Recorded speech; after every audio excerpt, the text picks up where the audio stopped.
welcome back to my channel. Today we are doing our very first reading wrap-up of the year 2026, and I have 8 books that I want to talk to you guys about. This is for the months of January and February. I don't know what I was gonna say. February. But if you did not know, I am actually kind of slowing down on my reading this year, trying to be more intentional about the books that I decide to read and going more towards quality and my desire to read a book instead of quantity, and going for trying to read as many books as possible. My goal this year is 50, which is bringing it down from where I have been the last couple of years. But honestly, right now I'm right on track for hitting 50 books. So I would say that I think 50 was a good number when I chose that one. Since there are only 8 books to go over, I'm just gonna go in order. I don't think any of them are part of, some of them are from like interconnected series, but they're not multiple books from a series. So again, I'm just gonna go from what I read first all the way through the end of February. We're gonna start with our first book, which was the last book in the series A Good Girl's Guide to Murder. This one is called As Good as Dead, and I gave this one 4 stars, which if I remember correctly, I think I gave most of the books in this series 4 stars. Let me actually look.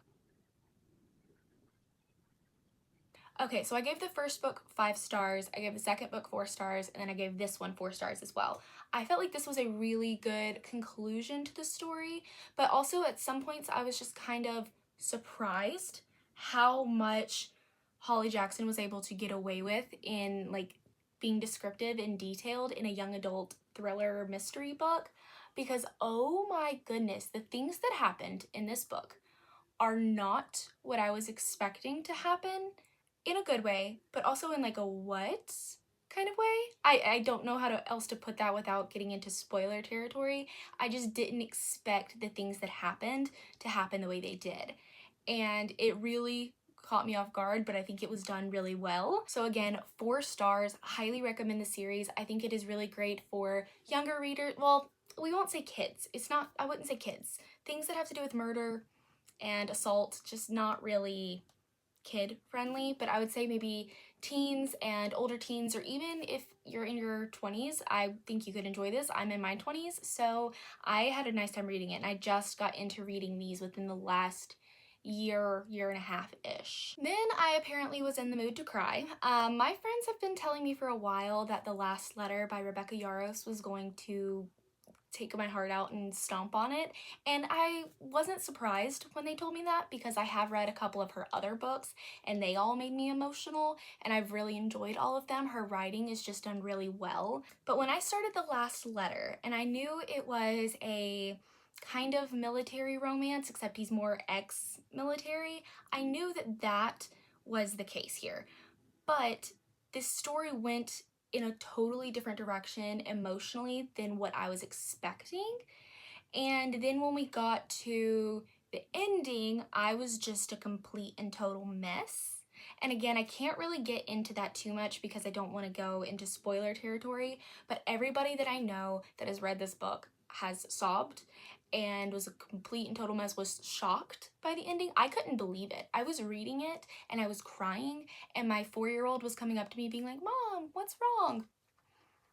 I can't tell her what was happening, so it was hard to read. But it wasn't like hard to read in the sense that the story was bad or that it was badly written. It was just heavy on a lot of topics that were very emotional, but I did really enjoy the story ultimately, other than, you know, the sad bits. I gave it 5 stars, and my little review that I wrote is literally, "Rebecca, you keep doing this to me. I have been sobbing for like an hour." And honestly, that is a summation. That is how I felt. I still think about this story a lot, and it's one of those things where I don't even know if I'm going to be able to reread it, because it hurt me so much. I am really happy that I have this edition because of how I feel about the book and how much I love it. This is actually a signed copy that I picked up at Target last year, and it's the hard copy, and it has gorgeous, gorgeous, gorgeous pictures inside. And like I said, it is signed, it's hand signed by Rebecca Yarros, so it makes me very happy that I do have this one because it's beautiful, but if I'm gonna reread this, I'm gonna really have to be in the mood to cry and sob cry because, yeah. Okay, and then I read The Silent Patient. This one I have had sitting on my shelf I think since August or so of last year, and this is one that I kind of buddy read with my best friend Savannah.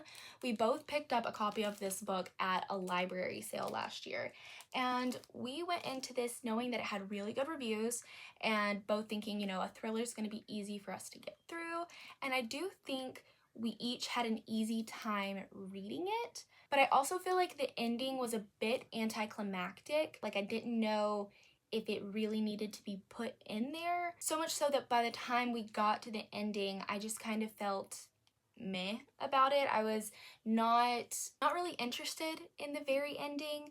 There are some diary pages from a certain character that are put throughout the story, and I feel like if those had been saved towards the end, or saved for the end, maybe then it would have been more suspenseful and more of a shocking reveal. But because it wasn't done that way, I just didn't feel shocked. And yeah, I still gave it 4.5 stars. It was still really well written. I've heard really amazing things about this author's books and about his writing style, and I do think that that for sure holds up.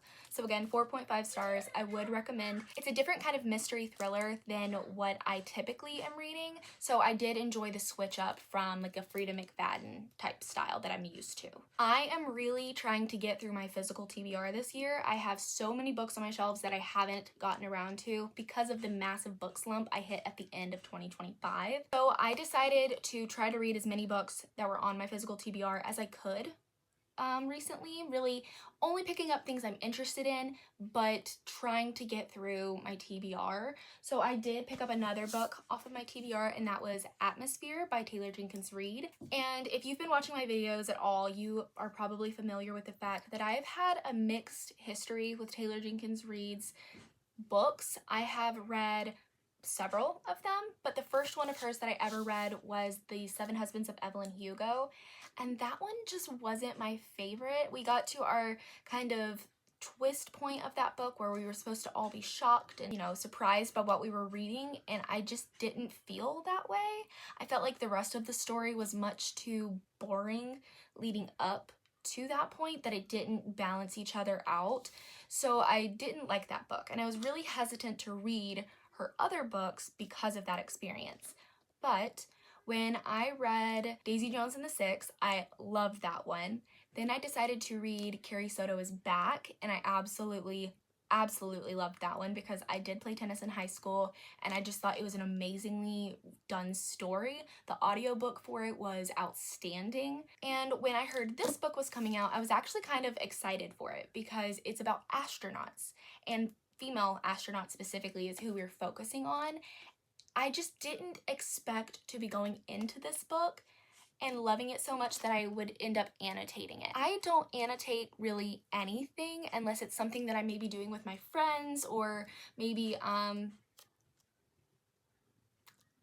really that's it. I just don't really annotate anything, but this one was so good. Some of the lines in here were so beautiful and so emotional, so well written that I had to underline them and put tabs so I could come back to these at some point. So for example, one of the line I just opened up to is she's coming home from work, and she's talking about coming home to the person she loves, and it says, the knowledge that the part of Joan's day that was in black and white had ended, and color was about to bleed in and flood her night. So beautiful, so well written, and again, just really good. I cried, I sobbed. I recommended this to my mother-in-law recently and told her that she should recommend this to her book club because it was so good. And it does take place, I think, in the, oh, my tabs are still in here. I think it takes place in the 80s. Is that when it was? 80s. Yeah, 1984. So it takes place over a few years. You're getting the story of our main character becoming an astronaut, and just a little bit of her personal life that's happening too, and a lot of character growth. Emotionally hit me more than I was expecting it to, and I didn't think I was going to like it this much. There are There's kind of a commentary in here also on parenting and on love and relationships, and not even just like romantic relationships, but also familial relationships. And that's something I don't feel like is touched on a bunch in books, at least not the books that I'm commonly reaching for. So this one being not just a literary fiction masterpiece, but also being a great commentary on all those topics. It was so well done, and I'm so glad that I gave her another chance last year because this was amazing. Then I actually listened to an audiobook, and this one I did in the car while I was going back and forth on some drives recently, and I was listening to Everything is Tuberculosis by John Green. Fun fact, I have read every one of John Green's books in high school. I was a really big John Green fan, and not even because of YouTube or anything like that. I wasn't actually watching his YouTube videos. I was a John Green fan strictly because of his books. So I read all of everything he had out when I was in high school, and when I heard he was coming out with this, I was kind of thinking at first that I might not read it because it's nonfiction, kind of told like a history of tuberculosis, and I just didn't think that was something I was going to be interested in. I am not in the medical profession. I did used to work as a pharmacy technician, but that's not anything close to what I'm still doing. But the audiobook was read to us by John Green, and because of that, I think it felt more just like a personal story coming from him. He shares a little bit of familial history with tuberculosis. He shares a little bit of history between himself and some people he knows that have had tuberculosis. And then just we get a history that feels understandable because it is John Green and he does a great job of explaining things like this. And it made it so good. I gave this 5 stars, and that was kind of surprising. I kind of thought I would enjoy it, but I also wasn't sure, so I was a little skeptical on how I was going to feel about it, but it's so well done. It feels like you are talking to a friend just kind of about their passion project and about the fun little thing that they learned online. John Green learned about tuberculosis. He went full in and learned everything he could about tuberculosis, and he talks about a little bit of his OCD and how that led to him finding out about tuberculosis. And I just ended up finding this way more interesting than I actually expected to. So this one would definitely be recommended by me, especially on audiobook since John Green is reading that. Okay, and then another audiobook that I read, this one was a romance book. I listened to The 9-Month Contract, and I had several friends who read this book and they all really enjoyed it, so I decided to give it a try. Reading the summary, I was not sure. Went into this kind of like, okay, we'll give it a chance since they all enjoyed it. But as I was reading just the summary, I didn't think it was really gonna be for me. And then I started listening to the book. The book did make me laugh on several occasions. It was quite comical in the beginning especially. But then the spice was too spicy, in my opinion, because I don't like a ton of spice. The emotional storyline was there, but I feel like if that would have been driving more of the story, maybe I would have enjoyed it more. To tell you a little bit more about the book, we have a single guy who is wanting to become a father, and he's looking into surrogacy so that he can do that. But he's not having any luck to find a surrogate, so he starts kind of looking out on his own outside of an agency and ends up meeting our main female character named Trista.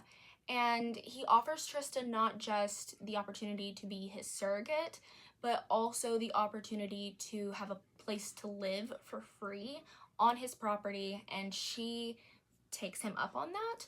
So there is like forced proximity. It's definitely very grumpy sunshine. There's some age gap to it. It just was not my kind of romance that I prefer to read. I ended up going with a 3.5 star rating, and I do think that holds up, at least for me. I can't remember exactly what it is that my friends rated it, but they seemed to enjoy it more than me. But again, for what it is that I look for in a romance, it just didn't have a lot of that, and it is part of a series. I don't think I'll continue the series, especially if they're all going to be the same level of spice and romance and the same kind of emotional connection that I felt was lacking. I don't think I'll continue the series. Then I finished up a little duet series. We had The Last Wish of Bristol Keats. I was so excited for this book to come out, and then when I went and picked it up in store and I saw how thin it is. Okay, when you hear me say that as someone who maybe isn't a fantasy reader, you're probably like, what? But the first book, the copy of the first book that I have, is so many pages. And this one is, I mean, the epilogue ends on page 428. So I was just expecting more, or like a thicker book because of how thick the first one was. This one just felt kind of quick, a little bit anticlimactic. I mean, there were things that happened in this that I wasn't expecting and that broke my heart a little bit, but I did also felt like there was a lot of elements that I felt weren't here. So if you were someone who maybe wanted to read an older, more grown-up version of The Cruel Prince, I would say this series would be that.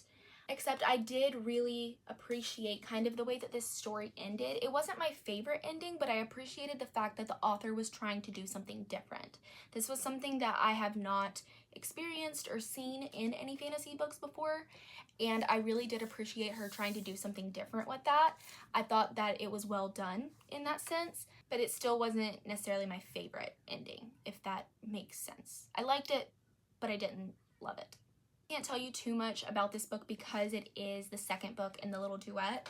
I will say the first book is about our main character Bristol, who ends up having to go to Fairy to try to find her lost father, who she thought was dead. So I think that that's a very gripping and hooking little plot there, but you're getting to learn a lot about the fairylands in here, a lot about Bristol and her family. It's just when it came down to it, this one wasn't enjoyable to me as much as the first one. It actually took me quite a while to get through this one, even though it wasn't as big as I was wanting it to be. I landed on a 3-star rating for this one, and I still feel like that holds up because, again, it was good, but not my favorite. Okay, and then the last book that I read in the month of February was A Photo Finish. This is an older Elsie Silver book, and this series actually ended up coming out before the Chestnut Springs series, but I read Chestnut Springs before I read this. This is the second book in the Gold Rush Ranch series, and this is the second and last book that I own. I'm not sure how many books there are in the series. I know there's at least one more, but I was kind of excited for this one. I thought this would be a really fun one because I do like the main female character in this one. She is related to the guys from the Chestnut Springs series. So I went into this really hopeful, and then it fell flat for me on quite a bit. I know that this is Elsie's earlier writing, and I could tell that in some of the story and the way that it was done, but found myself having a hard time continuing this, even though the female character was probably one of my favorite that we've seen so far. But we've got an age gap going on in this one. We also have a grumpy sunshine kind of aspect going to it, also some caretaker roles and forced proximity. So if those are things that you enjoy, you may enjoy this one. But when it all came down to it, it just didn't hit the way that I was wanting it to. So I ended up landing on a 3-star rating because it was good. It just wasn't my favorite. But those are the 8 books that I read in January and February for 2026. Again, this is the first reading wrap up for this year, and I can't believe, in a way, the year is going by really quickly, but at the same time, I feel like each month is kind of dragging itself out all at the same time. And I am kind of enjoying reading less, if that makes sense. Like, I'm not enjoying the act of reading. I'm just enjoying not feeling like I need to be reading at all points of all days. I'm enjoying taking up other hobbies. Like, I am doing watercolor. I think it's been really fun getting back into that and doing cute little crafts and more activities with my daughter now that she's at an age where we're not in the house as much.